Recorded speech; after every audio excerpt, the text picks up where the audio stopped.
Well, hi. Color's weird. I just realized that my light is doing weird things up above me, and that's just throwing me off. But anyhow, tonight we're flipping the script. No set topic, no slides, just real talk, real questions. Whatever's on your mind, this is time to bring it, guys. We're gonna open up the floor and see where the mighty road takes us. This thing's freaking me out, man. Anyhow, we'll be right back. Paying too much for trucking insurance? What if you could save more by making one simple phone call and keep more profit? You could very well do just that with one simple call to Seabright Agency, 800-366-6466. Call now. Now here's a question that all owner-operators and small fleet owners should consider. What happens when you access the unrivaled advantages that are available through the ES Advantage program? We asked Jeff and Charlie from Contractors Corner to share their thoughts on how they've been able to utilize the discounts and services that are a part of the ES Advantage. So we started looking for a way to save money on fuel.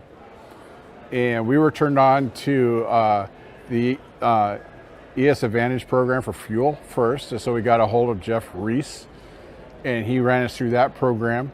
And man, we were starting to save. And then we started talking to them. Well, we saw their website, and we said, Jeff, what's this thing about insurance and accounting and Right. you lease trucks? What? Right, and that's the thing, is we only knew it as a fuel card. And when we started digging deeper, I mean, we ended up getting hooked up with an insurance provider, Seabright Agency, and they created an entire insurance program just for us and our people. And from that, we've learned that, now there's even more potential. There's a greater opportunity, and it's completely opened up our eyes and broadened our vision into what it is we're trying to do, which is help people do better. Wrapped with the ES community just makes that process so much easier. Now, if you're an owner-operator or small fleet owner and you would like to learn more about how you can drive savings to the bottom line of your business, the ES Advantage program has the discounts and services that deliver the kind of unrivaled advantages that are designed to help you improve your overall operation. Get connected with the ES Advantage today.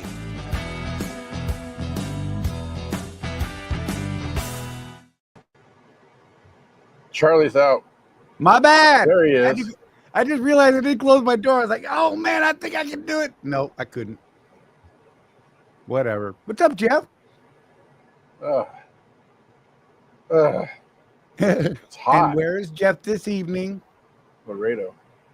Oh, a little warm down there, eh?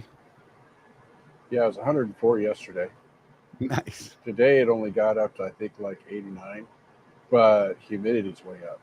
So, like, I got the air conditioner going in the truck, right? As soon as I step out, fogged up. Yeah. Go inside to do my rolling business. in over here. Come back out of the truck stop, fogged up glasses. It's just, man. Yeah. Hey, Lisa. I can do hot. I can do cold. You add humidity in the mix, and that just makes things miserable, bro. Yeah, it gets a little rough. Michael Fowler was first. Donna, Wimpy. Good to see y'all. Jim Wall, he says he's going to be watching later. Matt's watching later. Craig was like all far behind. Apparently, I distracted him in text messages because he started texting me while I was posting the show. So I was just answering him in text messages and posted the show. And he was like, totally missed the notification. It was great. Yeah. TK, what's going on, man? Trucker Tim, just driving. Yeah, whatever. If I missed you, I'm sorry. Say, hey, what's up? There's some, Jeff, there's some stuff you can put on your eyeglass to keep them from fogging up. Yeah, I'm sure. Timothy Ransom said that. I don't know. I can't even hardly keep my glasses clean because when they're dirty, I can't see them to clean them. You gotta stop trying to poke yourself in the eye with the glasses on. Look, I got this whole problematic eyelash thing. Rosie gets mad at me all the time because I complain about it because they brush up against my glasses. She's like, Yeah. "Oh, your poor long eyelashes," and I'm like, "Look, I can't help it if you got none." Whatever. Just driving hot in Phoenix. Is Alan Becker dead? Lisa asked. We haven't seen Alan in forever. We haven't heard from Alan since forever. Yeah, probably about a year. So, like we said, tonight is all about y'all. What do you got? What kind of questions you got? I mean, it's all fair game tonight. Business, freight, mental health, fuel, finance, whatever.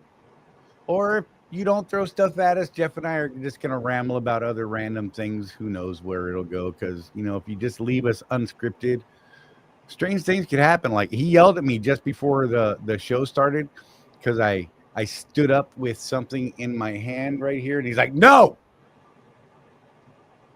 At least that's the way I heard it. That's accurate. Yeah. That's accurate because then if you held up that particular tool that you just got, Donna would have more work to do. You're let's right. Let's not give more work to Donna. Right. Yeah, it's funny. Wimpy's talking about earlier. I'm bored. Donna's like, must be nice to be bored. I don't have time to be bored. I'm like, I know, right? I'm tired. My brain's mush after all the stuff I was doing today. Right. No lobster sex life. That's going to be one where I draw the line, Lisa. I apologize, but man, you know what? I'm out of here. You do this thing. Big claws. Lobster people. Playing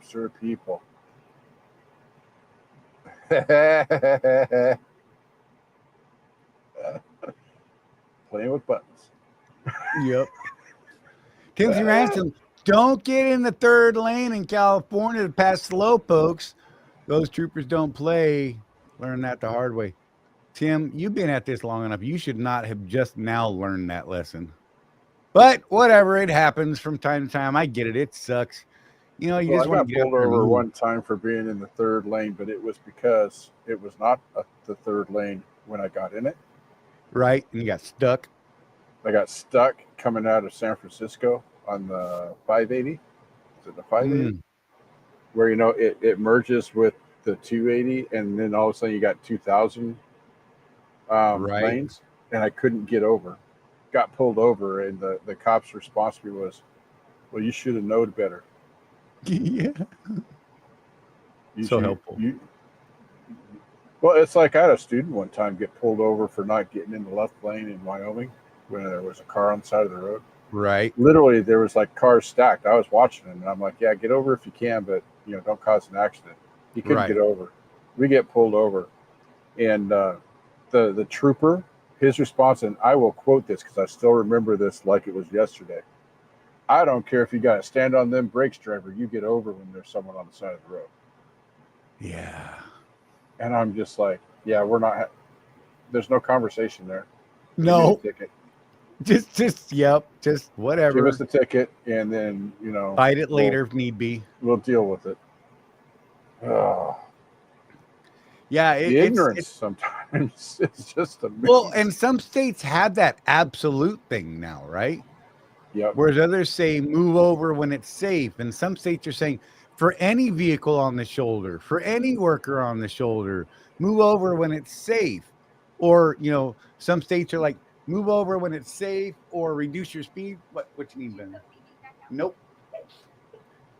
Rosie just came to ask if I let the dog out the back room, and I was like, no, I've been doing things, woman.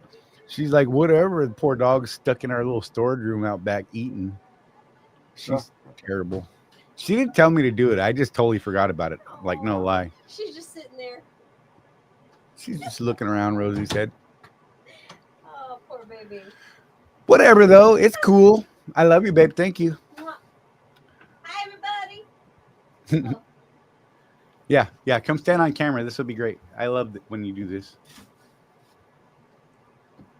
Got her a step stool. Hi. Is it really that high? Yes. Yeah. Holy Yes. cow. Look, her head's just barely touching the bottom. Jump. Hey, I don't care if you jump for them anymore. Just jump for me. Yay now. Oh my goodness. Not that kind of show, babe. What are you doing? Right. Yeah. Good thing they couldn't see you run around here naked. The Y'all man don't show. know. Can't prove it. Just saying. Oh, man.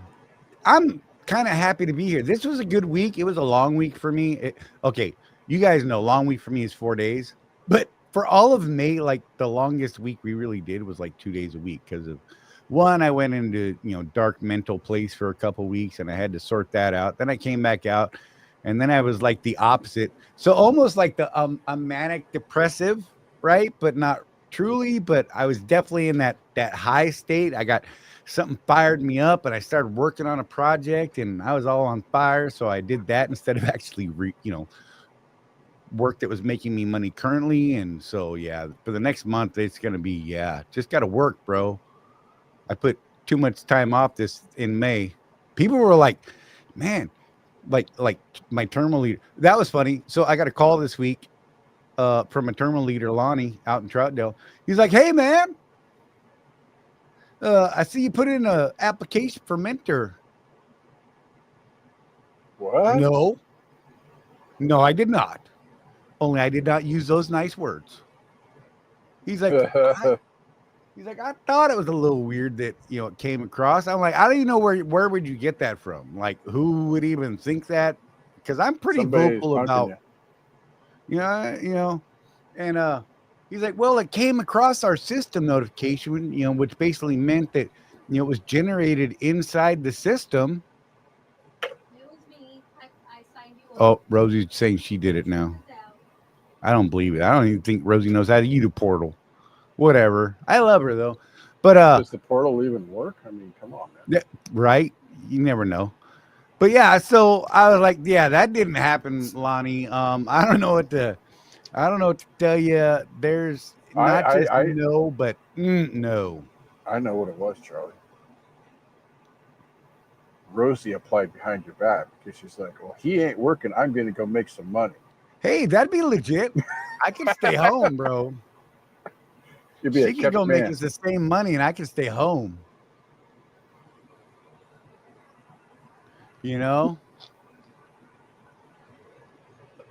Uh-oh.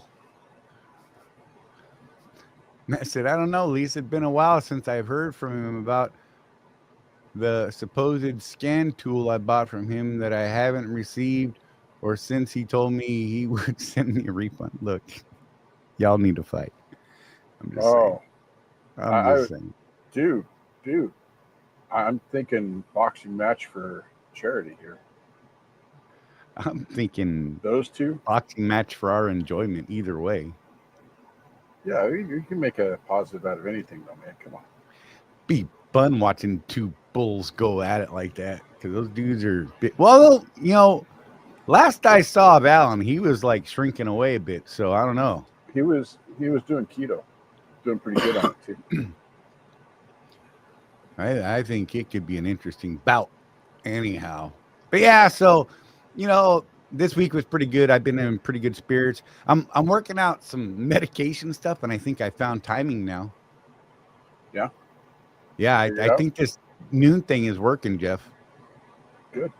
Seems to be the right time for it, and just move along. And come 9 o'clock, 10 o'clock, 11, I'm like, okay, it's time to go to bed, and it works out perfect. Yeah, the medication I use, it was I had to try it out before I went back out on the road. Right. So similar to yours, it has a fatigue period to it, and it, according to the doctors, it's either right after you take it, or it's hours later. Right. That's so helpful. For me, it's hours later, which is nice. So I take it when I wake up. Yeah. See, I was taking mine at night, right? And honestly, I wasn't experiencing the peak of it because I was sleeping. Right. But then it was I had a dosage adjustment and it was screwing up my sleep pattern. So they're like, well, let's go back to trying to use it during the day, and then it's just a matter of figuring out what time. And I tried it like 4 and 5 in the morning when I first woke up. I tried it like 7, 9, 12 seems to be the perfect time. It just works perfect right now until something else changes. Who knows, man? You know how it is. You finally find something that works, and then it all changes. TK was asking about, I hope you guys found another app. I don't know what the hell you're talking about, TK. Fuel gauges. Oh, gotcha. Look, see, I'm lost, man. Whatever. No, not really. So I do have a hack for it, though, if you have an old phone. Oh, It already has it on there. Because I'm still using my old phone, the one I replaced. I just turn the Wi-Fi on and tether it to my new phone so that the internet works on it. And I'm still using the old app. It's not dead, it's just not supported. Right. Of course, now I say that, someone's going to tell Kevin, and Kevin's going to take that away. Right. You know what's happening. But, the new one does have some slick features, like you can track depth with it, all that stuff. So, I mean, Right. The bottom line, guys, on stuff like this is that app cost Kevin a lot of money. Right. The fact that it was free for over a decade says something pretty about awesome. what he's trying to do. He's, we're kind of kindred spirits in that. He's trying to help drivers do better. But there comes a point, where you just can't spend the money anymore because it's a black hole. And especially with these apps, they've got to be updated every time there's an OS update for security and all that stuff that costs money again. And so he just decided, and it's not very much, is it, Charlie? It's like $5 a month, right? Yeah.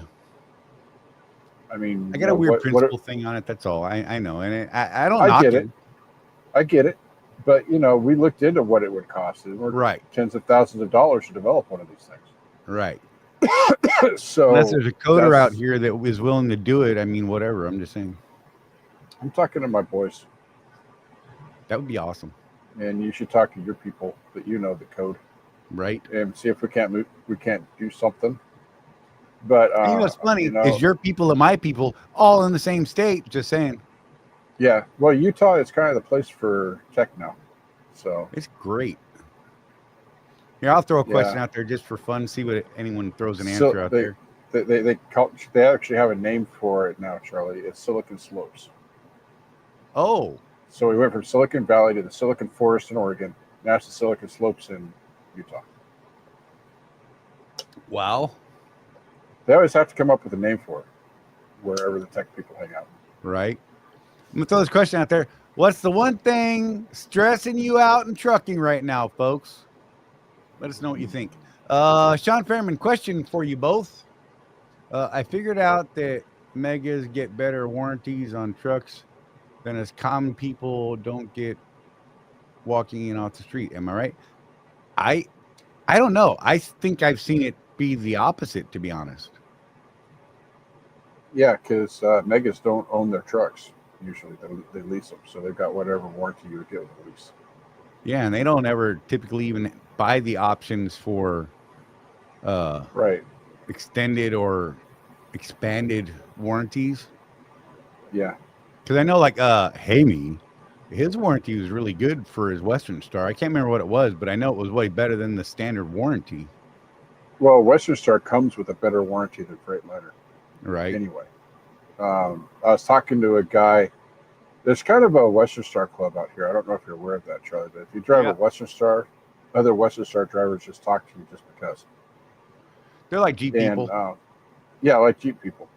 And what I found out from one guy that owns a couple of Western Stars is one of the things he likes about them, they do cost more, but the standard warranty on them is like if you had bought an extended warranty on a Freightliner. Right. So it kind of pencils out, in a certain way. We have our opinions on warranties, but, if that's important to you, Western Star's got one of the better warranties out there. Right. Not quite Kia, but for the trucking industry, pretty close. Yeah. I mean, nobody's gonna warranty these things for 1 million miles. That's just not gonna happen. yeah, that's the truth. All right. So Lisa says dispatchers stressing her out. Matt Nissen says poor Miles. Yeah, to both probably. Miles are definitely down for a lot of people. Some people are smashing it, Mhm. and they could be on the same account, smashing it, and then Jethro over here, he's doing poorly. Hey, TK, real quick, I got something for you. Pen and paper, sir. I taught you how to do it. I'm pretty sure. Yeah, pull back on that education he gave you 97 years ago, TK. Get with it, Yeah, bro. it's been a minute. TK has been around a while, man. I'm pretty Right? proud of him. A lot of people don't make it this far, man. Look, when I met TK several years back, I Jeff and I were friends. I didn't know Jeff was even TK's mentor back in the day, but like real deal. And I don't think he'll get mad at me saying this. He was like a week or two from being out of business, Mhm. and then we started talking, and then I started mentioning my partner Jeff. He's like, "Wait, Jeff Morton?" I'm like, "Yeah." He's like, "Dude, that guy taught me." I'm like, "Then I don't even understand what your problem is right now because I know what he taught you then." But whatever, Mhm. that's cool. Uh, squirrels, Lisa, squirrels. Why would you do that, you mean Well, person? TK is one of the guys too, though, that beat the odds. He went into a lease purchase program. From what I knew of him at the time, I felt like he wasn't quite ready, but he did it anyway, Right. and he's still in business today. So we all have what we'll tell people, but the proof is in the pudding, bro. If you got that tenacity and that stick to itiveness, um, you can make it in any business. It's not always just about the numbers. So wait, Numbers are is that important. Sean? Sorry. It's got to be. It's got to be three. That's what I thought. And I'm like, is that Sean? And then they answered with who? And I'm thinking, well, maybe it's not Sean. Whatever, man. Yeah, we need to talk about that, Sean. TK, I Our, wasn't ready. That's true, sir. no, but you stuck with it. That's my point. Right. You The were like, whole come reason hell you're or high still in business water, I'm gonna do because some things. exactly, and that's what it takes to be successful in business. Beyond the numbers. You know, Own up to your um, mistakes, see them, acknowledge them, work them out. Don't hold mhm. your cell phone in your hand in Arizona, particularly. And always wear your glasses when you're driving if you have a glasses restriction. Right. That's a good one too here recent. Somebody. You know Yeah, who and I'm looking at. actually, the fleet owner that just driving and I are associated with needs three teams right now. Three teams. So, He said that's our fault that he's still here. No, sir, it is yours. And that is good. so we're going to be developing a program with this fleet owner. I think. I don't think it's too early to reveal it. Um, I know there are tens and tens of viewers, but if you guys know people that keep on kind of dipping their toe in the water, oh, I might be an owner operator someday, that kind of person, send them our way Right. because we've got an opportunity where we will take the risk. We'll put them in a truck. They won't have any payments on the truck. They'll be a contractor, and we can teach them exactly what it takes to succeed as an owner operator with this program. Right. And you'll run for this guy, and we will have complete and total transparency on every penny that is spent on that truck so that you understand what the actual numbers look like in real time. Right. And you'll have us there to guide you. Yep. And Looking we're for a pretty 12-month excited. commitment. Looking for a 12-month commitment to do this. Yeah, the trucks, there's a 22 Pete, 22 Western Star, 222 Western Stars, actually, and a Freightliner in this fleet. A couple of Freightliners, newer trucks. But I'm talking to the fleet owner right now on how to run the settlements so that you can see exactly what money went where. Right. And again, you'll make good money. These are the contracts that we have on these trucks are are going to be life sciences and military contracts. So you need to have hazmat for that. But boy, do they pay nice. Hazmat and a team. Same household teams are the best.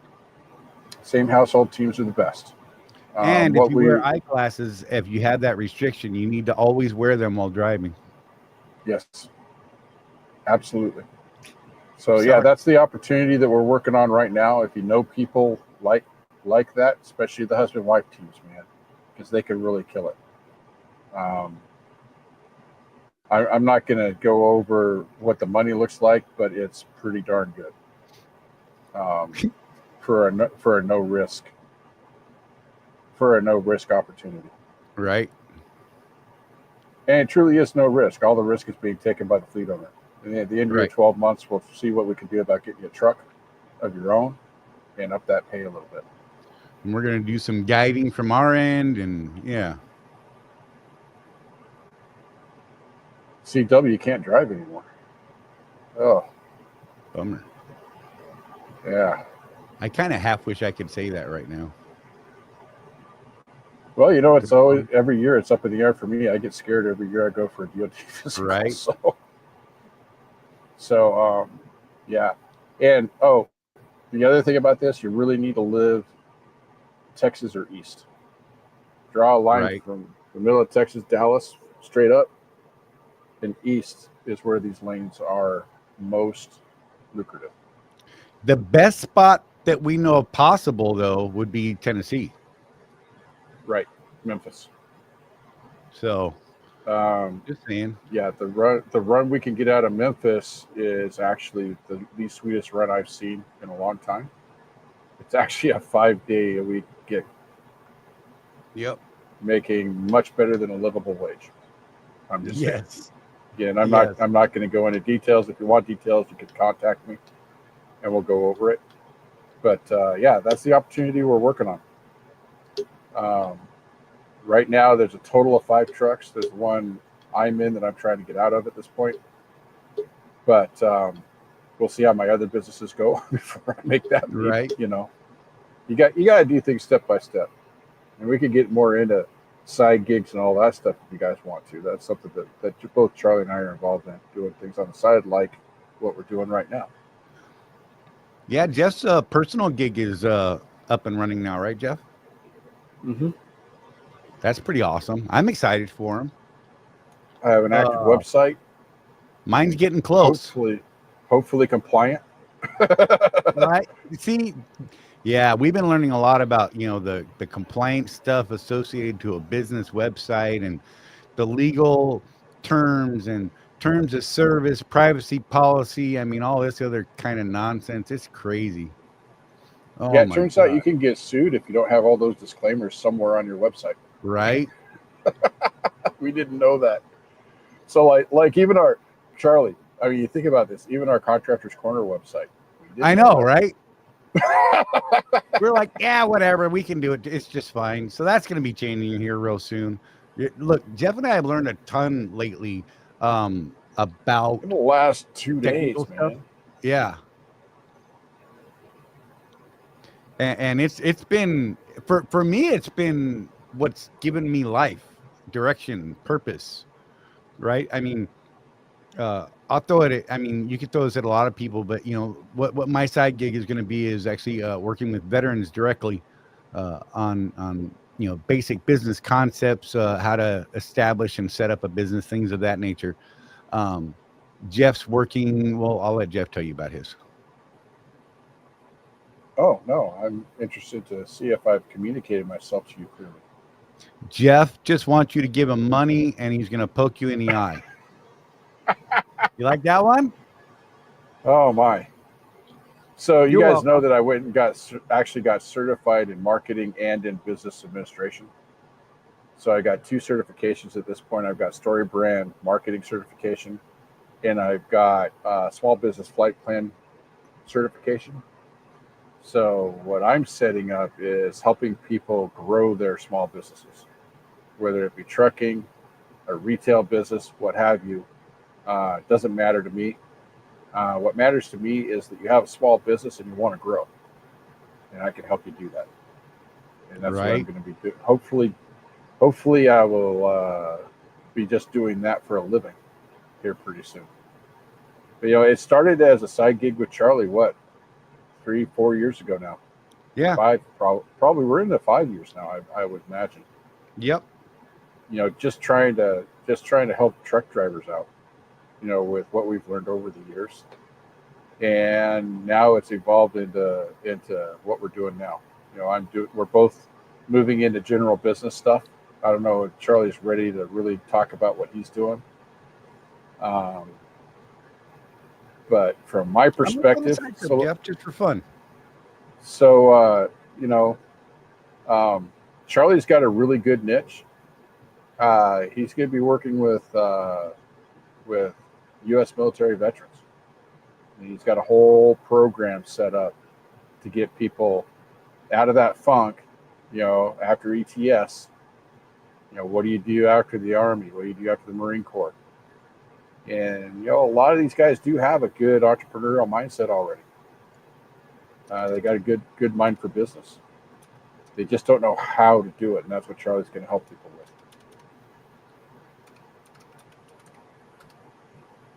I'm gonna pull yours up here quick, Jeff.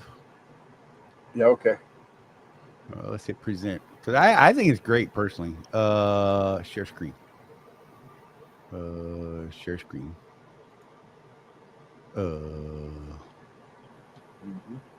Window. There it is. Oops, wrong button.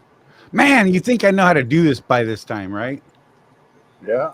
There's Jeff's site right there, Clarity Compass Business Coaching LLC.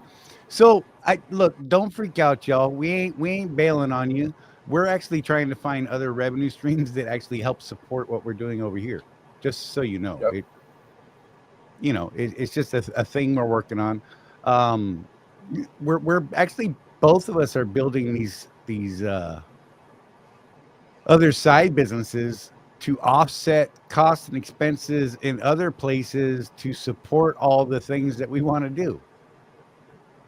It's kind of a trippy thing. I don't know that everyone will understand. I know some people are just gonna be like, "Oh, they're bailing on us, Jeff." But yeah, I like that picture though, right there. I'm not gonna lie. Are you trapped in your comfort zone, missing opportunities? I love that one. So all of the pictures I got off of Grok. Nice. So of course Donna, being my conscience and all, she's like, "So are they copyrighted? Can we really use them? All this stuff." And I looked into it, and no, they're all stock photos. Right. So. It's looking good, Jeff. I'm glad, man. Mm-hmm. Got your schedule set up now, and your about page. Ooh, let's check that out. I haven't seen that since you said, "Oh, look at Jeff's pretty face." Yeah. Nice. I dig it, bro. It looks good. Yeah. I like what you're doing, man. Seriously. It's false advertising showing a good-looking guy when we're all ugly. Oh, that's funny. Hey, I can't help what Donna does with the camera there. Right? She's got that artistic eye. Yeah, look. She just said, "I'm a whiz at getting the smiles." Just saying.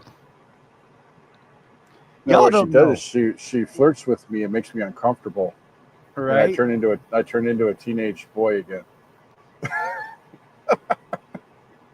Oh man, I like it. Good job, Donna. You got to get them. If the girls were around when we were doing a photo shoot, they'd be like all grossed out. Right. Oops, my bad. Didn't mean to kill it. I don't know what I'm doing. I'm gonna go to mine real quick, if y'all don't mind. Okay.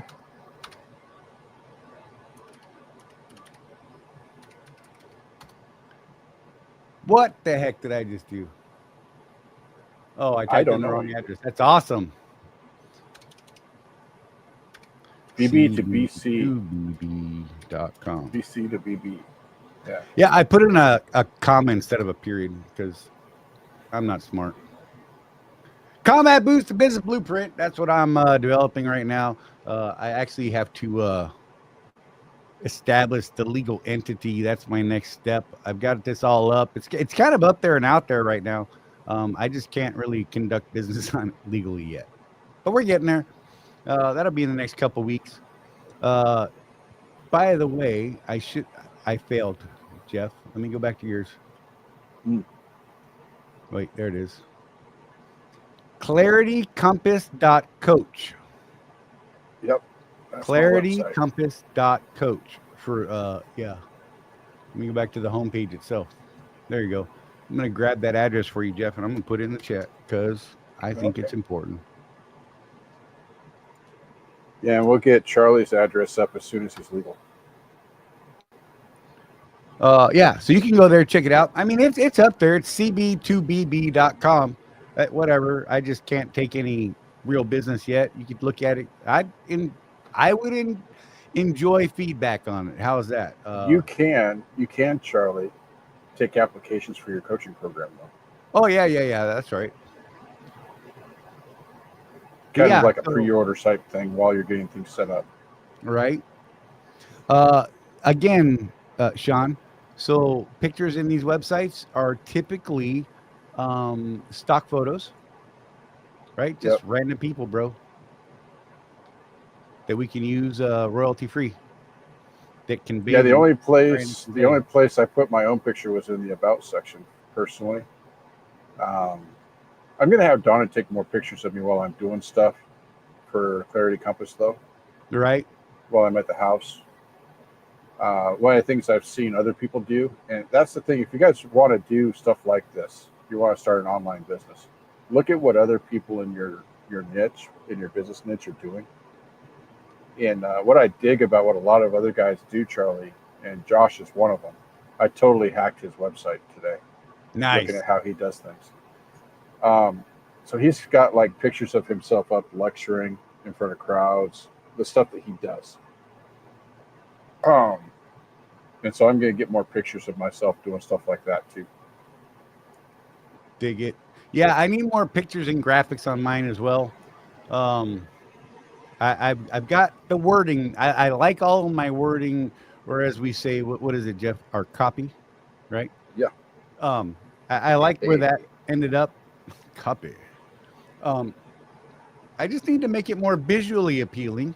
I get that. It's a little plain, but you know what? Most of us GIs are of that mindset anyhow, though. Let's just get down to it and show me what the deal is without dazzling me with garbage. Well, one of the things I like about your website, Charlie, and we talked about this, is it feels like a -10. Right. And those of you guys that were in the military know what a -10 is. And I think the colors are pretty close. The writing is pretty close, for what you're trying to do, I think it's perfect. I'm not going to argue with you. I'm digging it. I do want to add a few graphics just because, it's that, see, so this is one of the things that we have to actually think about on this stuff that, we've learned over the last year or so, or several, an all text website doesn't rate well in the Googles. Yep. Or any search engine for that matter,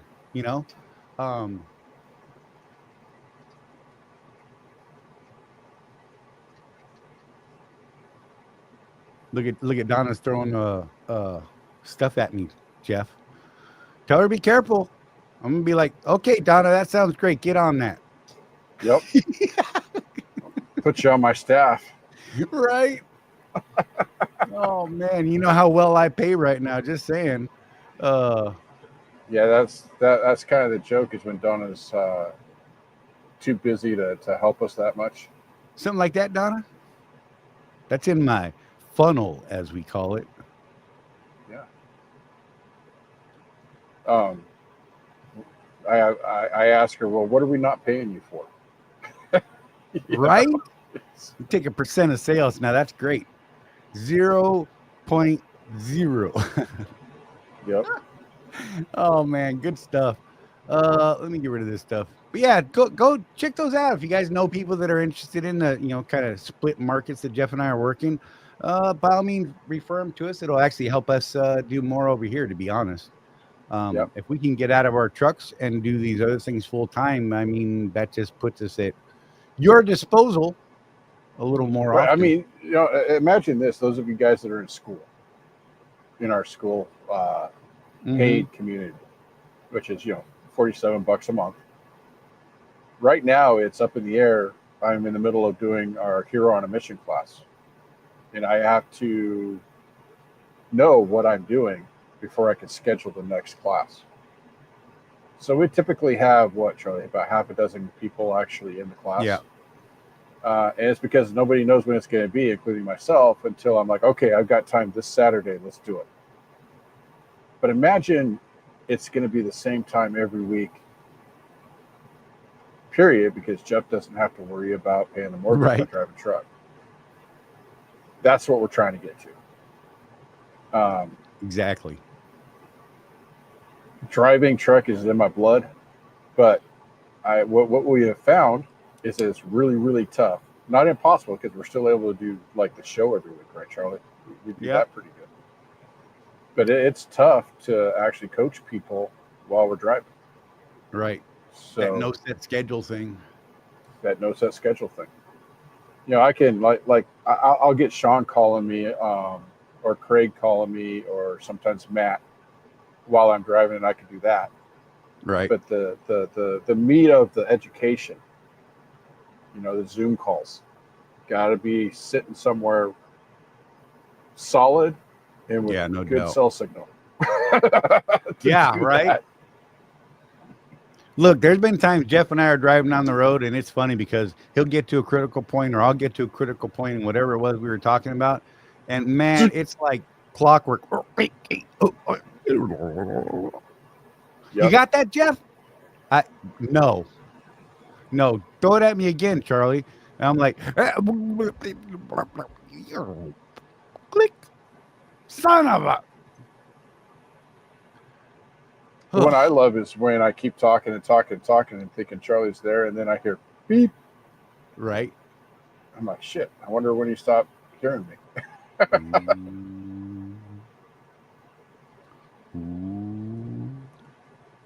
That's not a big one, Charlie.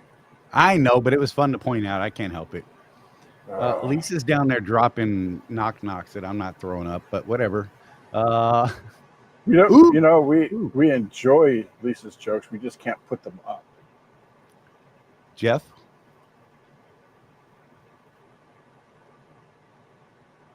Stop it. Hey, look. Pete's not throwing me under the bus right now. I gotta get these jabs in, bro. I'm just saying. You, Pete, everybody throws me under the bus with Donna. It's great. Everybody really enjoys that. Except me. Poor me. Yeah, I got you, Don. I actually thought about that. Yeah, nobody wants to hear this, but yeah, I got you. Oh, Lord. Hi. Let's see. Here, I got another question for people. What's the smartest move you've made this year? I'm going to throw it up there and type. What's the smartest move you've made this year? What do you think it is for you, Jeff? Oh, getting certified. Absolutely. Yeah. Me actually finding a focus. Mm-hmm. That would be, and that's super recent. So, I mean, last year it was hiring Josh as our coach. Right. And this year, both of us have gotten super focused on what he's been teaching us. There you go. Life on 18 wheels, switching to step deck. Good one. There you go, man. Opens you up to some more options. I know that, because when I was thinking about making that change over there to Mercer, that was pretty much what I was going to do, was go step deck. And then I just realized I should not do that. Can you imagine what your neck would be doing right now if you were doing that? Right? Oh, man. That would have been a catastrophic mistake. But, we did a lot of research. We went through the steps. We talked about it. I consulted my coach Jeff about it. I mean, I talked to so many people about that. It was great. Those people still send me emails. It's weird, but whatever. I'm clearly in their CRM, right? Yeah. Just driving, getting back to my roots. There you go. Just keep driving. Just keep driving. But yeah, I think that that's in the front of my head because it's been so recent. I'm trying to think of. No, I think that's going to be the best move I've made this year. Is that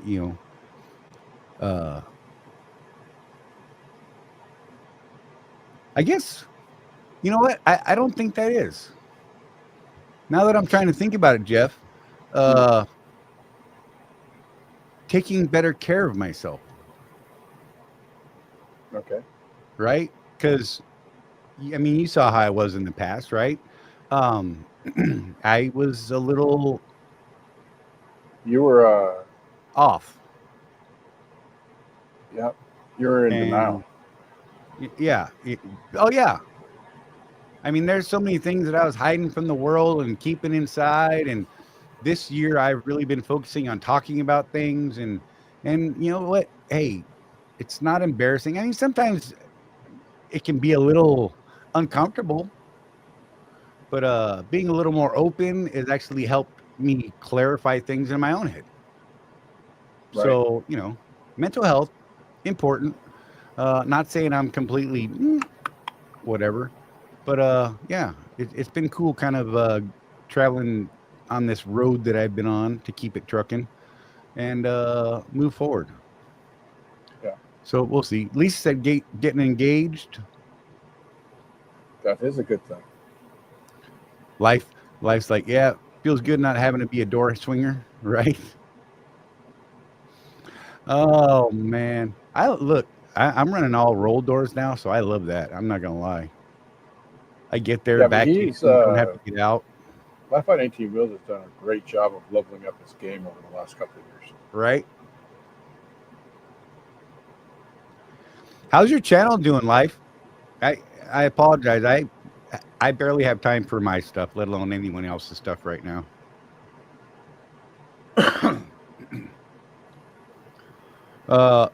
You know what, Jeff?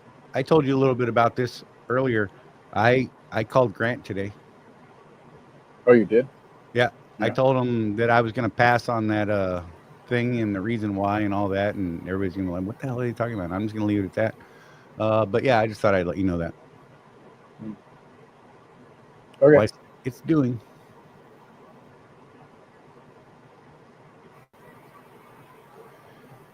All right, all right. I like this question. I think you might like this one, Jeff. Let me copy and paste. If you could talk to yourself your first year on the road, what would you say? I think these could be some interesting things because there's a lot I would have wanted to tell myself, that's for sure. Good Lord. Flying by the seat of your pants is not the best plan. Yep. That first year was rough. There's a lot of learning, a lot of expensive mistakes, but I did manage to save enough for my down payment on Chewy. So I mean, there was ups to it. I definitely learned a lot of what not to do. That's for sure in that first year. Simply by throwing my face against the brick wall over and over and over, right? Yeah. Yeah, it's a trip.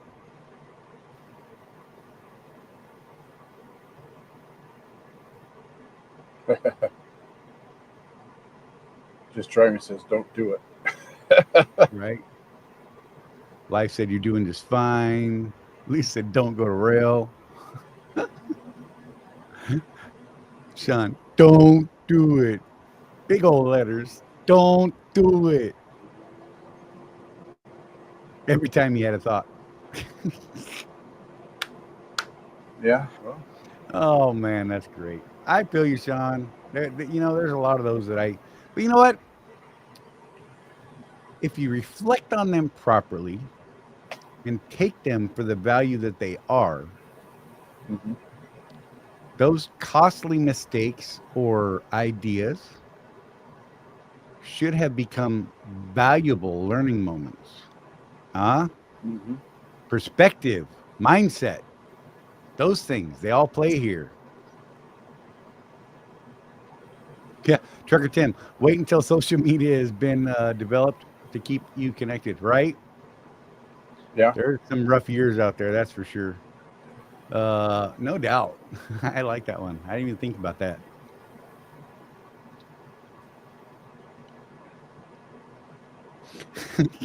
Sean, I'm so glad, so proud to be your content supplier. Hey, man, it's a two-way street, bro. You share, we share. Just saying. Luckily, Sean is a good sport. Uh, it's good. Yeah, like I said, now on the fourth and fifth year, I would have said something different, right?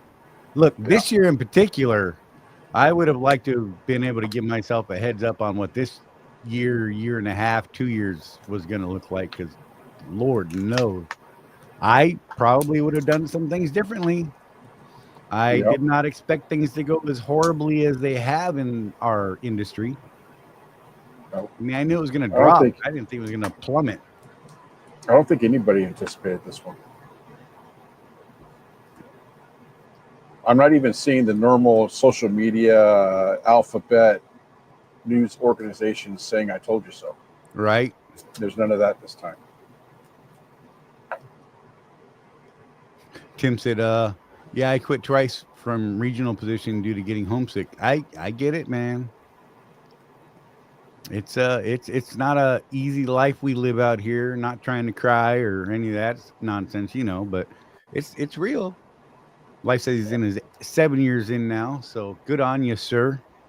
You've done better than a lot of people out there, I can tell you that. Yeah, And absolutely. and I know for a fact that you have helped quite a few people. So thank you for that. We need a lot more of that out here, you guys. We got to be helping each other out, looking after each other. Like I say at the end of every show, no one's out here looking after us but us, right? Yep. Um, eh, Gosh, man, the power of community, and that's something we didn't have back in the day. There was no base for a community other than the radio, and And then talking the about the wires CB counter. radio. Forget that nonsense.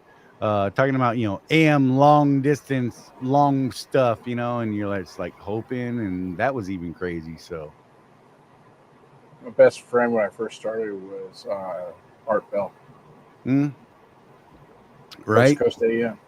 yep, yep. I got into satellite radio very early on. I started with XM, Mm-hmm. and you had to make that decision: are you going with XM or Sirius, right? And it was like a whole thing, man. And Sirius had Howard Stern, which I was a fan of. Um, and XM had the Road Dog channel, which I thought was probably a better investment. And it Yep. was. It turned That's out to be the better investment for me at the time. And then when they combined, the world was okay. I got everything I wanted there. In fact, more than I could ever ask for. So, yeah. My decision was because of Road Dog as well. right?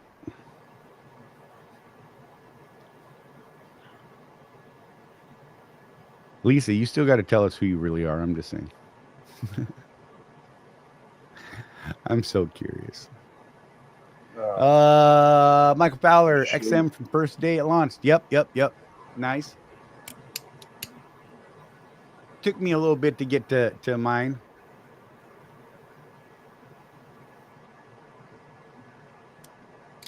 Still remember having to string that little tiny antenna out to a good spot, and then you had the little base piece that you had to plug into your radio, and God, that was a Mm-hmm. whole thing sometimes, and sometimes they worked, sometimes they didn't. The one And I liked, it would record shows, and I could rewind it. That was awesome. I love that. And 'cause you get out not of this all shit, and not all radios had an auxiliary port in the front, right? so you had to do the AM FM transfer Yep. receive transmitter Oh my thing. god. Yeah, That's it was. oh, So when I got trained by Swift, they gave us a $500 bonus for completing training back in the day, right. and I used that to get my XM radio and my Coleman cooler. Nice. Because you know what else didn't come in trucks back then with refrigerators, Right. and things They like wouldn't even let that. us put in an inverter back then. They're like, "Don't you dare!" Oh yeah, I remember Sorry. if you had an inverter in your truck, even as an owner operator, you took your truck to the shop, and if they saw that inverter in there, it would be gone by the time you got the truck back. Lisa, we've got that much. I'm just saying. There's a list of those out there, but whatever. That's cool. Yeah. Uh, Yeah, no smartphones yet either. Donna says that's true. right. Yeah, I remember we had Blackberries at the time. Remember the Yep. Blackberry with the 1.5-inch screen And the little tiny keyboard. That thing was awesome. and the trackball that broke before you paid the phone off. Oh, I didn't even get the trackball, bro. Well, it was the little button you're talking about, right? That Yeah, kind of a pressure lean. That's yeah. what I had. And it That broke thing before was your something 2-year else. contract was up every time. Sean said, fridges were just invented back then, Jeff. Ha, that's funny. He called you old. I'm gonna sit down. Well, Actually, you know what? well, Sean, actually, I'm not old enough, unlike you, to remember the mail carrier revolt of 1869. Burn. Just saying. And if you understood that joke, we could be friends. Cheers, baby. Yeah. Let's see. You know what? We're at the midpoint, so I'm gonna do my normal midpoint thing. If you're getting value out of these conversations, imagine what's inside the RW community. Weekly coaching is what we're trying to do. Deep dives and networking, network of truckers running smarter. Join us at www.rwdrive.com and shift gears into profit. And we're going to do the same. We'll be right back. You're either running your business like an owner or like an employee. And if you're stuck in that employee mindset, you're leaving money on the table. Company drivers wait for direction. Business owners create opportunities. Company drivers chase miles and just drive. Business owners chase profits and know their numbers. Want to run a real business? Start tracking your numbers. Know your cost per mile and start saying no to bad loads. Drop "I run a business" in the comments if you're done thinking like an employee. If you want to take this mindset shift further, join the Road Warrior Entrepreneurs community at www.rwedrive.com, where we have profit boosting strategies, coaching calls, and real road warriors winning together.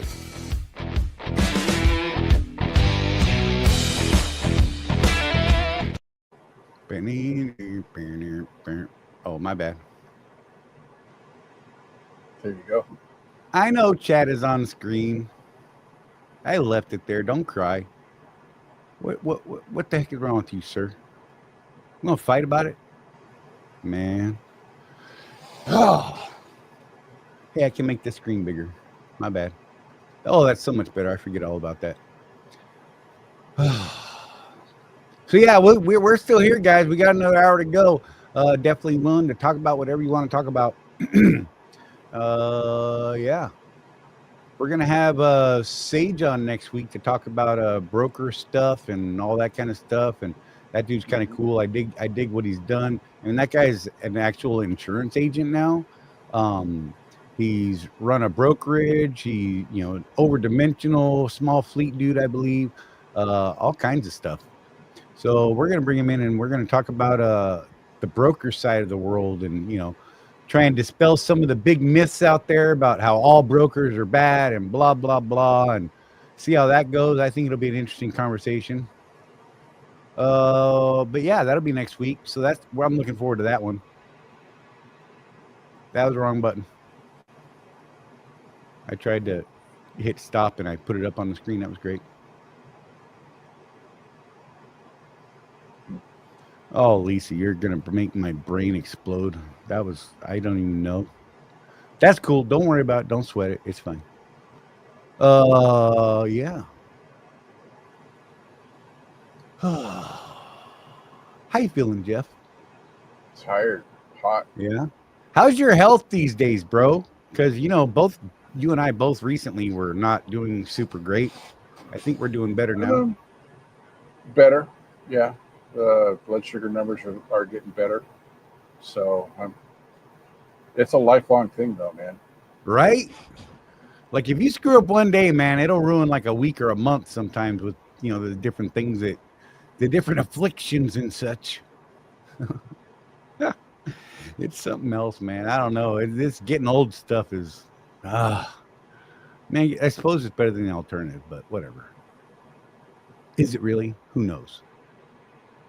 Someday I guess we'll all find out. I don't know. Yeah.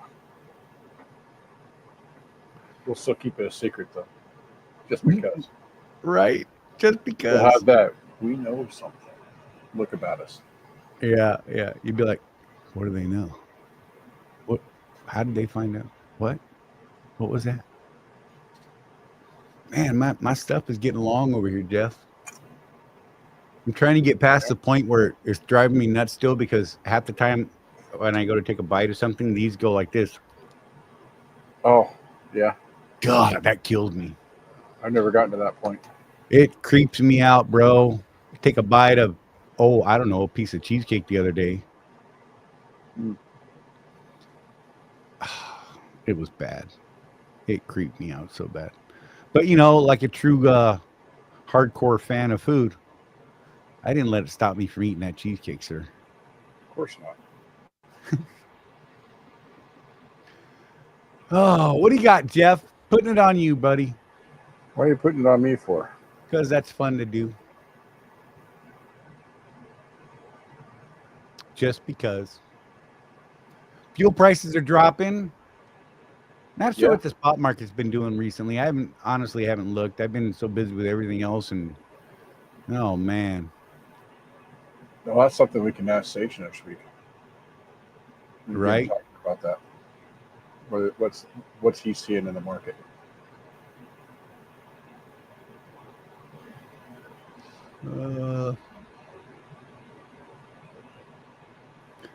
Craig's looking at new trucks. He sent me pictures today. Did he? Yep. Sean, be Volvo careful, buddy. Be careful out there. Or Volvo or other? Other. He's looking at the Freightliners right now because they have those in hand. They've got 3 of them in hand right now that he's looking at. There's a possibility of a Volvo coming up pretty fast. He's waiting to get confirmation on that. Mm-hmm. Life says price of eggs are down 60%. That's a regional thing, though. Not everywhere, I can tell you that. I was in Missouri at the Missouri 70, the Petro there. Walked down to Walmart. I got the last 2 dozen eggs they had on the shelf, and they were $6 a dozen. So they're still pretty high there. Right. It floored me, like a Walmart. And it wasn't even late in the day. It was like noon. And they were out of eggs. Yeah, it's all that bird food thing. Right. Craig says the rates are about the same as they were 10 years ago. According to Dad. Yeah.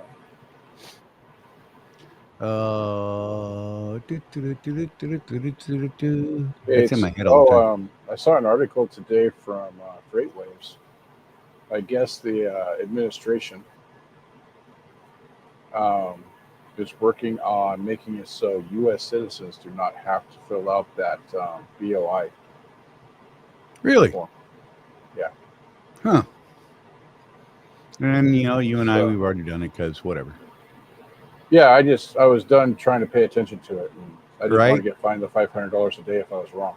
Kept flip. So I just Crazy. did it. But that's kind of interesting.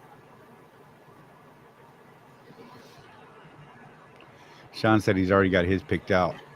Bear, would you like to venture a guess as to what that is, Jeff? What do you think it is? I know exactly what it is. It's probably a 25, 26 peak. Yeah. And then he's going to get all upset at some point, and we're going to be like, Sean, we told you, bro. Yep. Just because. And by the way, I'm just going to put it out there, Charlie, because certain people think we should be more controversial and piss people off on purpose.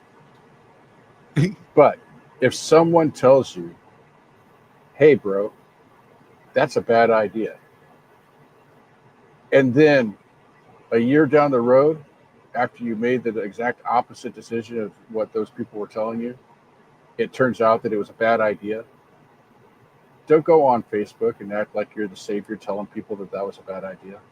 Oh, my. I know what you're talking about. I'm just saying. I've had several conversations about that individual, Jeff. Don't act like nobody told you. Don't act surprised. Right? Say, yeah, I should have listened to these guys. If you're going to say anything at all. Come on, throw me a bone here. Yeah, like it's a revelation all of a sudden. Yeah. I'm just saying. I know. It's a little frustrating. You guys got to understand. Well, you don't have to, but here, let me break some of this down. And some of you are actually have been perpetrators of this in the past for various reasons, and I get it. We all got to make our own choices, right? Just don't get mad at us when we said, this is exactly what we told you was going to happen. That happened, right? Jeff and I typically are very big picture. Is what we try to work on when we're like on here and things like that, because we've all got individual needs and desires and goals and things like that. That's what we do one-on-one with people, but in this kind of a format, we kind of hit the big broad strokes and things like that because it's good for most, not everybody all the time, but good for most. And it's I don't know, man. We've offered help to certain individuals that, how do I say, they did not want to pay for professional advice. And then we gave them that advice anyhow. For free. And then exactly what we said was going to happen if they did it the way they were going to do it. Just saying. There's a thing out there. You pay attention to what you pay for. Yep. If you're paying someone to coach you, and you actually have you're way more likely to actually listen to that person that you're paying because you're paying them for their professional opinion. So I don't know, man. I don't know where I'm going. Well, with that, look at the difference between you and I both did the whole Tony Robbins and all that free stuff, right? But when did we actually start making a change? When we hired a guy, right? When we put money on the table, a lot of money, quite a bit of money, on the table to learn a thing or two from a guy that had already done what we said we wanted to do. Right. I didn't listen to the billionaire. I listened to the millionaire that took my money. Right. Right. Okay. I mean, there's a thing in professional coaching. It is true that if you were to watch everything that we've done for free, that you could piece together what we would tell you in private sessions. Right. That is true. You could. But are you going to pay attention to it? Maybe, maybe not. Most people don't. It's like the books that I read. Business books aren't cheap, Charlie. Right. People are used to go out and buy the paperback of Dune because that's the popular movie right now. Right. Costs you $6. Yeah. A business book that's only 200 pages is going to cost you $30. You better bet your bottom dollars that I study those books that I buy. I paid a not bunch of money one-time for some reads. master courses back in the day. Master you? classes, I should say. Back when Khan Academy and all that was just kind of making its mark out there. Mhm. And some of that was absolutely fantastic. And I paid some good money for some of those, and some of them came free. And I got to tell you, I actually paid a lot more attention to the ones I paid more money for. Yeah. I'm like, I paid some, 3 digits on some of them. So, Yeah, Donna's right. What you pay for when you hire a coach is the personal application of the solution, right? the step by Good step, job, Donna. Well said. the step by step personal. We take you from here to here with your exact challenges. Right. That's the difference. I decided to ignore Sean. Okay. Just because of his answer. Because he knows why. See, look. Wait. This is tragic. Do it.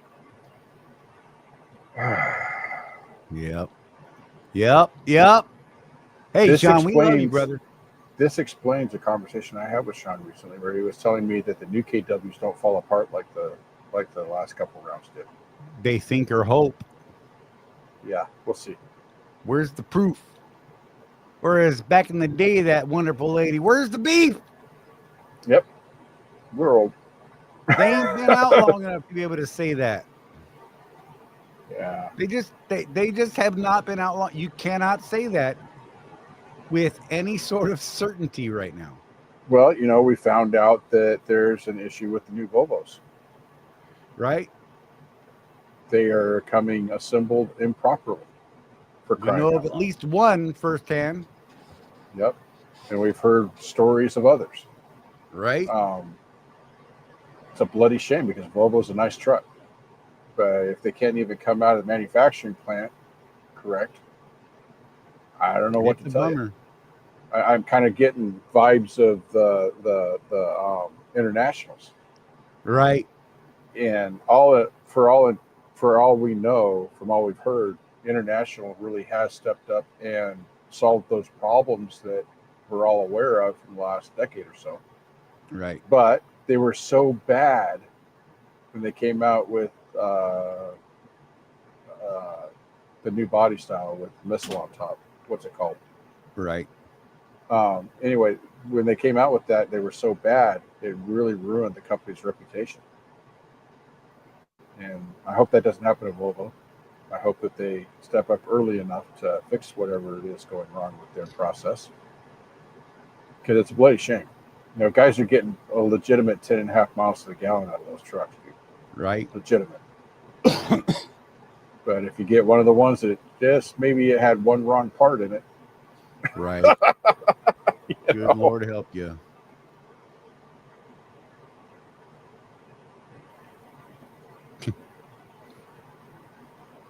A lot of horses died to bring us this round of Volvos. Oh, sorry.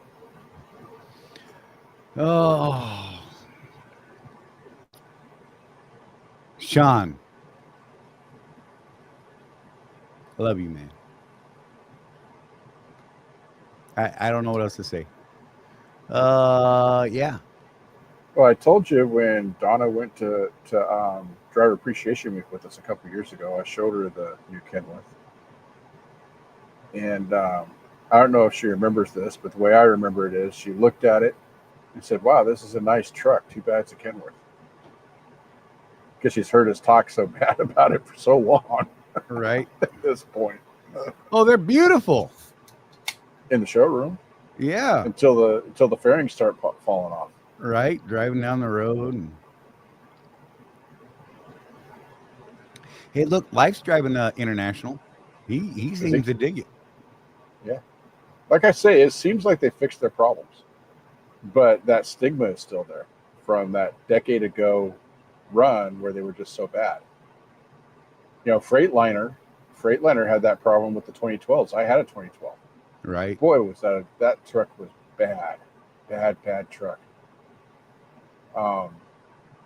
They actually ended up letting me out of the lease on that one early so that I could get a new one. And they had fixed the problem in one evolution. Within about 18 months, they fixed the problems that they were having with those trucks. Right. But if you had a 2012, you know exactly what I'm talking about. That emission system was just, man, it cost me. I think Donna and I, we penciled it out. It was something like $34,000 on maintenance in 1 year on that truck. Right. And that's when I got with IEL and said, hey, I'm losing my shirt here. And they let me out of it early. And I was going to get a Kenworth because my first truck was a T2000, was a great truck. And then I got the Freightliner because an actual Freightliner engineer that worked on the Cascadia. You know how this happens, Charlie. I'm in a Cub Scout outing with my kid. Yeah. And the guy hiking next to me is a Freightliner engineer. We start talking trucks. Legit. He convinces me to buy a Cascadia. Convinces me. I'm all in. Sounds like a great truck. Talking to the engineer. Little did I know that trucks, like computers, right? Never buy a piece of equipment the first year of its run, ever. When they change something, wait for them to work the gremlins out before you buy that truck. So I ended up with the 2012, 2.5 years into the lease, I think it was, and they let me out of it. Right. And got into the 2016. No, I was 3 years in, if it was a 16. So I had really stuck it out. I don't know how I made those couple of years with that truck, but I did. Got the 16 and that truck has just been solid. Right. I could probably put it back on the road if I just got the leaks fixed. Right. It's at that evolution. I need to replace all the rubber. Is what I need to do. Yeah. Yeah. Spend a week. You could do that yourself, by the way. Charlie knows that. Yep. Life said the stigma on the International got him a hell of a deal, and it doesn't have that trash Max Force in it. So, let's see. Trucker Tim said he's been taking our advice, and every time he's in Phoenix, he swings in the owner op division and says hi to the girls inside. I would have said hi to Brett, but he wasn't in. Go figure. He was in a meeting. Greg said Brett's been good to him over the whole process with his Volvo stuff. So, yeah, for those of you who don't know, Craig got a bad run on a Volvo. And Craig's a Volvo lover. Oh, yeah. Yeah, he yeah.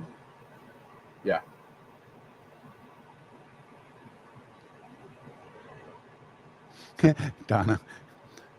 Because you have an awesome wife, just saying. And lots of praying.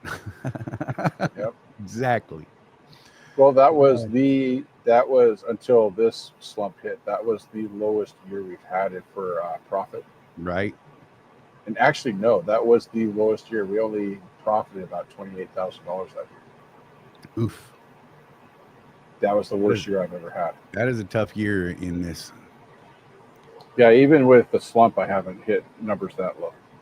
So yeah. You think you're making money until you do your taxes and you figure out, oops. Right. Which is why we should all be doing this more often. How did we survive on that? I don't know. Right. For real. My daughter at Walmart makes more than that. That is. But hey, I'll just put out there too. As much as I complain, I'll have a fit every once in a while, Charlie. I wouldn't trade being in business for anything. These tough years that we've had, it's almost energizing to try and figure out how you're going to survive this sort of thing.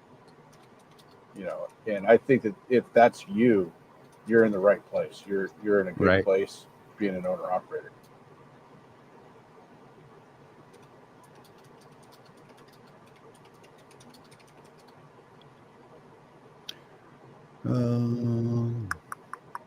What else you guys got? where are you gonna steer us next, folks? We're open to what you want to talk about. You know, it's funny. My notes even said relationships. I'm not willing to talk about relationships, not as it was suggested to me. That was funny. Huh. Okay. Yeah, my dude. So I was going through the Scania trucks. I wish we could get Scania trucks. I mean, you can. It's going to cost you everything. Yeah, And but you may or may can't- not be able to use them. right. You know, Dash. whatever. That would be cool. I definitely want to do some research into them. I like the idea of a cab over. Yeah. I don't necessarily like the, you know, having them lift the whole cab to check everything out. But I don't know. I like the looks of them.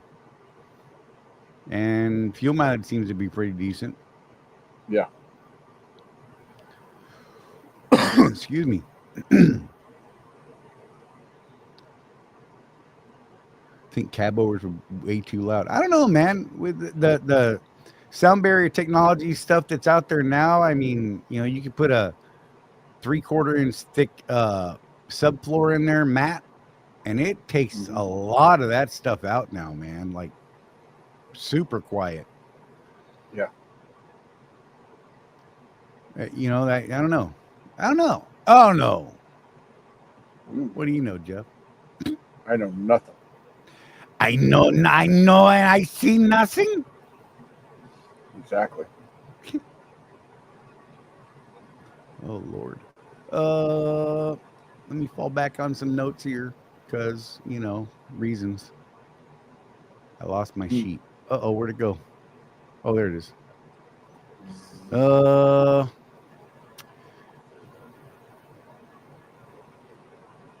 Nope. Nothing, huh? Nope.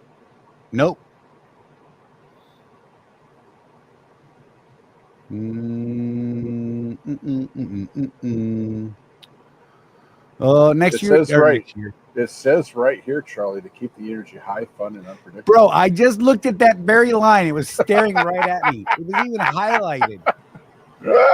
Right? Oh man. Oh, you guys are killing me right now. Next week, like I said earlier, we're gonna be inside the broker's world, truth, tactics, and red flags with our special guest Sage Outcast. Seeing if we can bust some myths and finding real strategy in the world of freight brokers. I don't think anyone's going to want to miss that if they're looking at expanding outside of the megas and such. But yeah. Yeah, and you know, honestly, Charlie and I were just talking about this as part of the conversation of what to do with my 2016 truck. We're at the bottom of the market. Right. If you've got the money, now might be a good time to reach out, right? Because there's two scenarios I see here. And let's not get political, but there's two scenarios I see here. There's either going to start recovering, right, or it's going to go back down. And if it goes back down, we have more problems, I think, than we want to talk about on for a show real. like this. It's one of those things in life. You know, Charlie and I are about midlife at this point. We've seen a few things. We've seen the ups and downs in the economy. We've been laid off of jobs because of the economy. We profited. A thing or two. We profited during the up times, and we've cried during the down times. And here's what we've learned in our 50 plus years: it's cyclical. It goes up, it goes down, it goes up, it goes down, it goes up, it goes down. If it fails to go back up, then we've got more problems than we want to think about. Right. So, but we're gonna need to think about them. So you watch these guys like a Tony Robbins. I mean, okay, Mr. Billionaire, of course, he's not worried about money, but he's right about something. Just live your life. Right. Live your life. You know, one of the things I'm getting used to as I'm evolving as a person is, you know, that we have an expiration date. up until this point in my life, I've always figured, let's just live like we're going to live forever. Let's not worry about what the politics are doing. Let's not worry about what the markets are doing so much. Just figure it out. You know, there's going to be more opportunity every day. Find your opportunity every Right. day. And I have been successful at that over the years. You know, you can't control what the economy does. It's too big. You can't move it yourself. For real. You can't control what people in your state capital are doing. You can't control what the people in Washington are doing. You know, every once in a while you get to vote, which I encourage you to do. Absolutely. But you can't control once those, even if your guy gets in office, you can't control what he's going to do when he gets there. Right.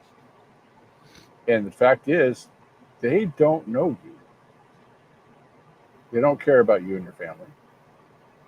So communities like this, we care about you and your family.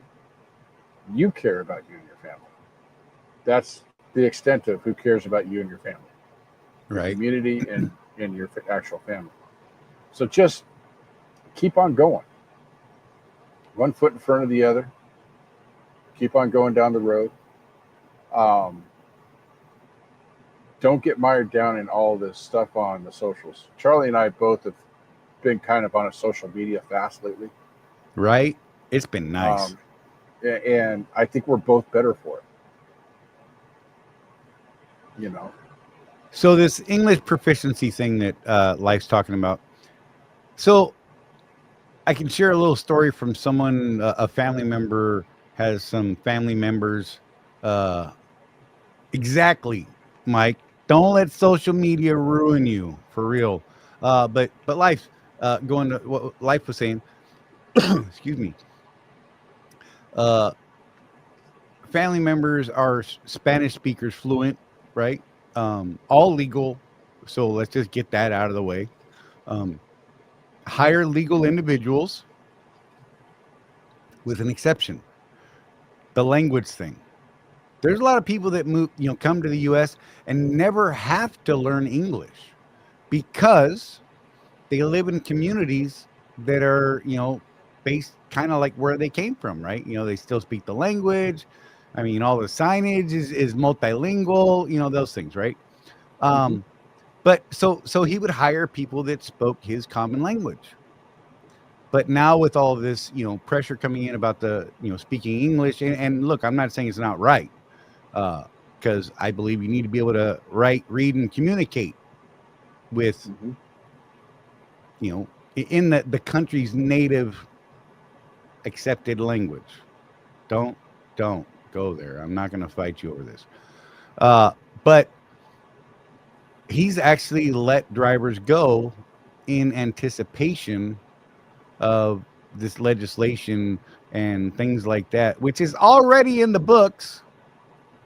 Just I was going to say there's nothing new. It's just never been enforced before. Right. But with upcoming enforcement maybe being a thing, he's been letting drivers go. Good on him, sucks for him. Yeah. It's both sides of the coin, right?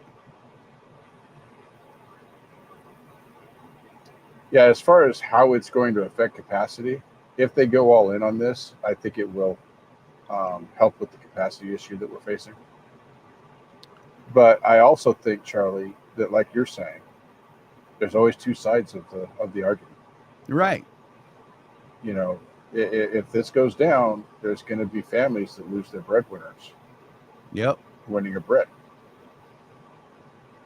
And so I think we need to be sensitive to spur them into English classes. I don't know.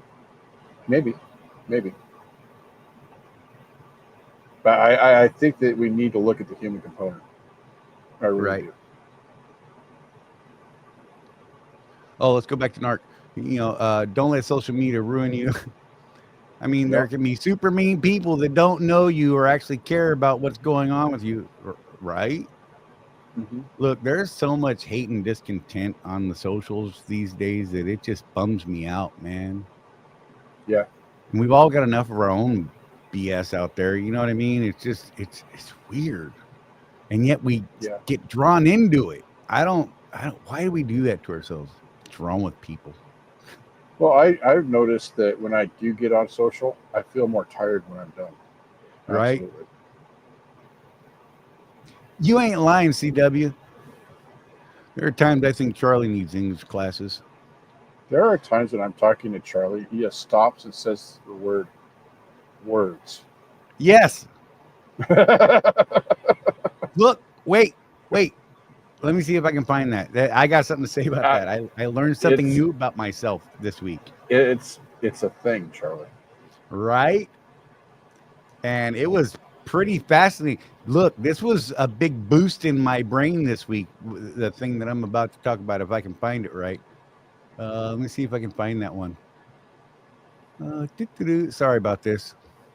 I'm sure this is fascinating for everybody right now. Riveting stuff. I'm sure. Where'd it go? I have a definition. Uh-oh. Yeah, and it was pretty awesome. I was like, oh my God, it's a real thing. It's not me. It is absolutely associated to my hitting my head so hard in 1993. Man, it's back in this list. Where'd it go? Bear with me. I apologize.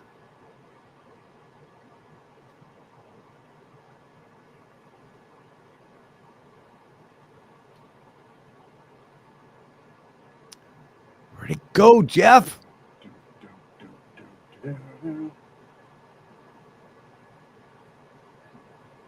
I don't know. But I was told that I need to go have a neuropsych evaluation. It sounds like so much fun. Not really, right? What else did you learn about the neuropsych evaluation, Charlie? Because I think it's important. If anybody finds himself in that situation where it's recommended.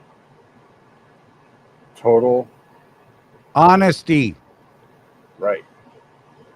Look, so I have someone that I've been super honest with lately about certain things. That I have not been honest with myself about, right? Mm-hmm. Because, you know, it was drilled in my head, push it down, drive on, and it'll be fine, right? Yeah, it's a trip. God, I wish I can't find the word, Jeff.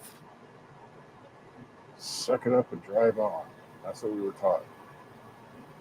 So oh wait, here's a great one. Disinhibition, loss of verbal filter. Apparently that's like a legit diagnostic thing for head trauma stuff. Mm-hmm. Oh, speech dysregulation, what I describe as speaking dyslexia. The thoughts are that I'm in the mild to moderate impairment on that whole thing. And it's funny because it says, you know, difficulty organizing thoughts or expressing ideas. And it's funny because that's where this whole, like Jeff was talking about, we'll literally be in a conversation and I can't find that word, or my brain is trying to jumble up the sentence completely. So, you know, you guys know what dyslexia is. You know, people tend to flip-flop numbers and letters in the positions that they're not supposed to be in. This whole thing that I got going on, the speech dysregulation, is like dyslexia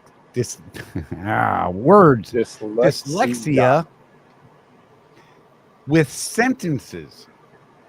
You know, simple, easy example. I like Sam and he has a dog. And my brain will say, I, Sam, like he dog has. Like that's what my brain's trying to do to me. So you'll hear me pause when I'm speaking sometimes, and there's times where it's just complete freeze lockup. That's usually when I holler out words, because I'm trying to get it right. It's hilarious. You know, CW. That or roses hit you in the head too many times. I think there could be a link to pillow therapy as well. I'm just saying, Yeah. but we don't talk about that. Expected the door to fly to open right there. I'm just saying. Oh Lord. Anyhow, but yeah. So yeah, I've had some developments with my stuff, right? And it's cool because for 30 plus years, there's some things that have been like my dyslexic speaking. I have a habit of counting things. A lot of people don't know this. It was very obsessive and compulsive. Yep, those are the words. I would count dots on the highway. And my brain would say, that's great. Let's count fence posts now too, and reflectors. That'll be awesome. We could count all those things with their own running tally all at the same time while driving down the road. Do you know how much focus it takes to look at just those three things and try and keep a running count on them? It's not safe. So I actually recognized when this was happening, this isn't safe. And I found a coping mechanism. I'm not going to get into that, but I found a coping mechanism to combat that sort of thing. Having no understanding of what this stuff was, right? And found out, here in the last week or two that, you've done some cool things, because typically this is the type of thing that you would learn through a psychological evaluation. Mm-hmm. And, a couple years into therapy, they're going to be teaching you cognitive behavior training, how to refocus those things into something else that isn't as distracting. So now instead of counting dots, I do something else, and it's cool. And it doesn't take my focus off the road. I don't want to kill people. I don't want to run into people because I'm counting dots or posts. That's crazy. Yeah. You know what I mean? And that's what I felt like for a long time. Like, oh man, I am woo-hoo. And people talk to me. There's a medical terminology for that lack of filter that I have, that most of you know. Yeah, I mean, you see me here struggling not to drop F-bombs and things like that on a regular basis. It takes a lot of energy, and you wouldn't think it would, but I can tell you that it's exhausting, which is why when you talk to me on the phone, it's an F-bomb fiesta. It's not that I'm lazy, but it is very taxing on your mind and your body to regulate all that when you don't have that regulation anymore built in. Yeah. It's a trip. I'm probably sharing too much, and I'm going to get myself in trouble at some point. I'm sure of it, but whatever. I think it's cool to talk about. I find 18 wheels getting us back to the English speaking thing. Imagine a guy who doesn't speak English gets out of service, but the Charley, the guy with Tourette's, passes. Right. Yeah. Look, I caught Tourette from a Love's toilet. I'm just saying.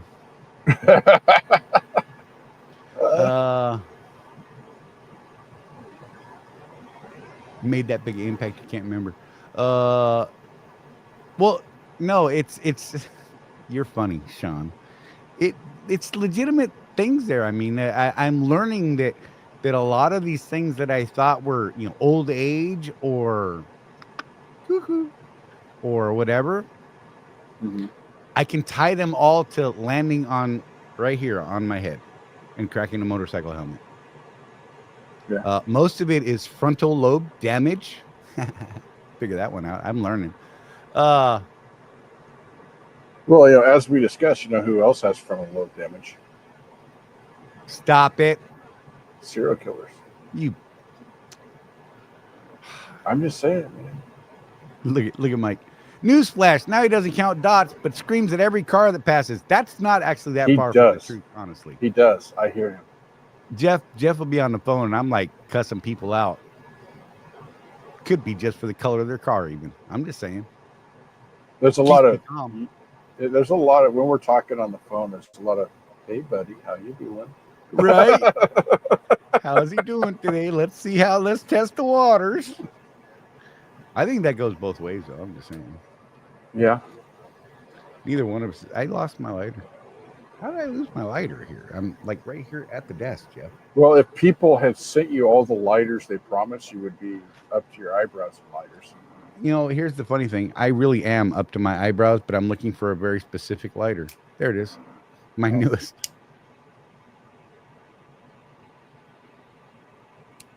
So get this. I just bought So a new now lighter. Oh, you're a go ahead. carcist. You're a carcist. Yes. Nice. See, my wife does that while I try and sleep. Rosie talks to herself, like she talks herself down the road. Oh, this guy, yeah, you know, and it's funny.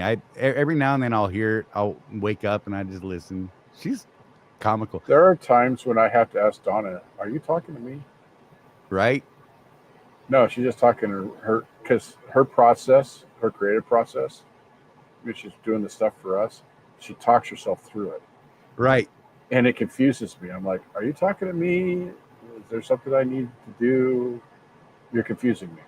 Look, full disclosure, Jeff and I were on the phone earlier, and I was doing some stuff on our show flows and this stuff, prepping for June, and I'm sitting there talking through every step that I'm doing.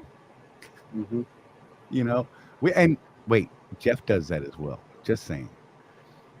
And we'll hold a conversation in the middle of all of it. I also don't snore. Yeah, me either.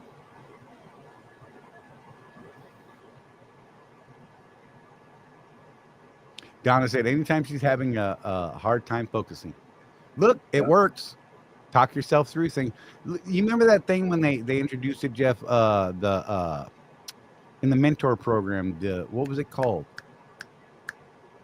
Where you were Narrative driving. Yes. I actually found that very helpful in training. Mm-hmm.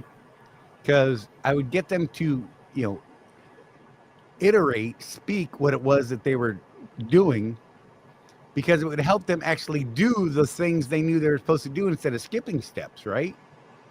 Mm-hmm. Because as a new driver, a lot of us, would skip steps, and then that puts us in weird binds. And oh man, you're like, oh, I forgot that thing. But when you talk it out loud and you do it as you say it, oh, it's like log it as you do it as you log it thing. You don't ever have to worry about it, right? It really does help, provided you keep the right flow. Just saying. Yeah, I read every billboard. That's my thing. Every sign, every billboard, I read them, and sometimes I start reading them aloud, and that wigs Donna out when we're driving around. Right. She's like, what? I'm like, oh no, I'm just reading a sign. Yeah.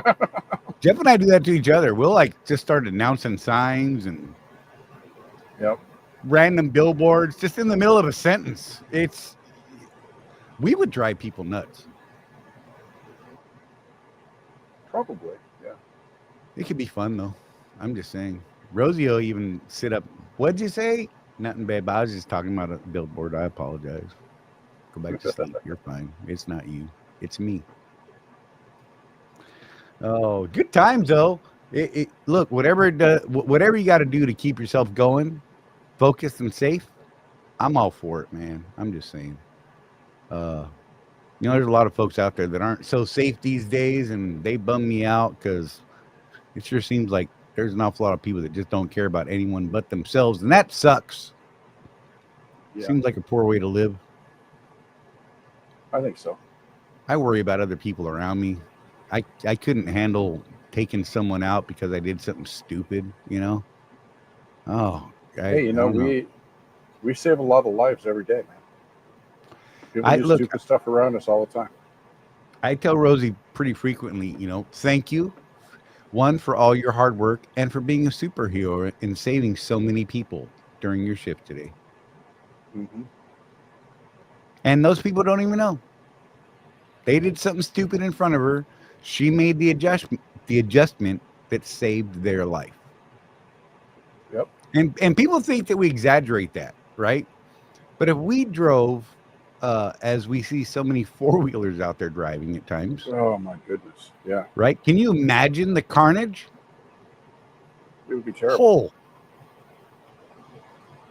It's baffling. Then we would be the scourge of the road.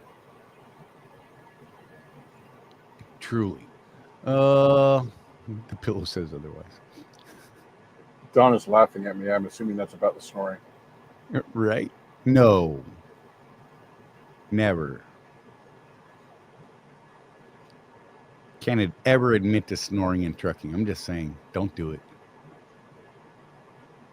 My dad snores so loudly that whenever we go on like campouts with church or whatever, everybody knew that they needed to get bedded down before my dad. Nice. Because if you didn't fall asleep before him, you might not fall asleep that night. I actually used to snore tremendously. But then I had surgery. I had a deviated septum that they believe happened at birth. And I had a 45-degree turn inside my septum that was not even remotely visible from the outside. Really? Yeah. That's bizarre. Right? And it caused all kinds of problems with that. And my whole life, I was well into my 40s, I want to say, when we actually found that. I had a doctor up in Oregon who's like, anyone ever told you had a deviated septum? I'm like, no. What are you talking about? He's like, yeah, we should probably fix that. And he showed me the x-rays. I was like, oh my God. He's like, yeah, there's no history. There's no visible history of you ever breaking, because, you know, he's like, have you ever broke? Because it doesn't look like it. I'm like, no. It's probably the only thing I haven't broke, right? I'm pretty protective of this beautiful face of mine. Don't make that face. And so they fixed it, and dude, it was amazing. I did almost OD on cocaine though that day. Medical grade, you mean people. My doctor was like 103 years old and still used medical cocaine packing to reduce bleeding in the sinus cavity while he's performing surgery. And yeah, apparently my blood pressure and heart rate went woo, and they had to give me some sort of counter narcotic to make it stop. It was interesting. Wow. Luckily, I wasn't truck driving at the time. I would have loved trying to explain that to the DOT, why there's cocaine in my urine sample. Yeah. Well, you know what I mean? Trying to stay awake and all. Right. You know what I mean? Oh my God. I didn't even think about that till just this moment. Could you imagine if that had happened? That would have been the day that I got pulled in too. Like the very next day I was my first day on the road. Yeah.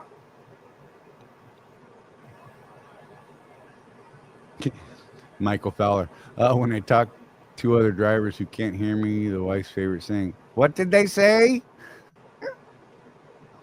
Yep. Lisa, we're still working on that dash cam thing. I know it's been a minute. We just got so many damn spoons in the pots right now.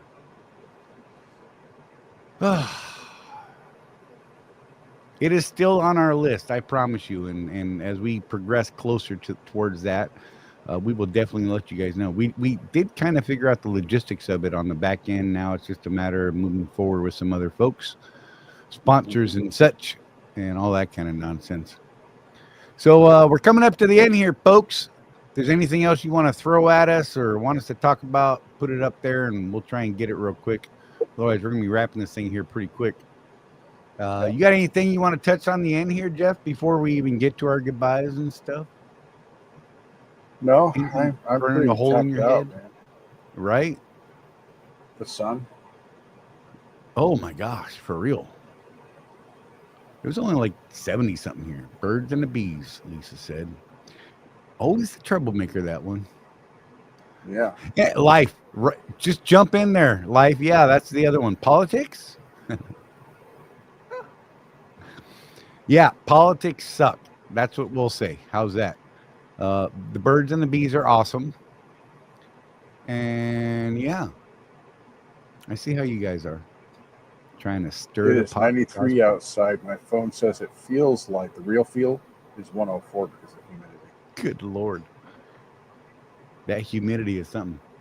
I imagine it's very humid outside right now because it has been gray and gloomy for the last couple hours. And it was quite warm. Says tomorrow humidity will make high feel like 110.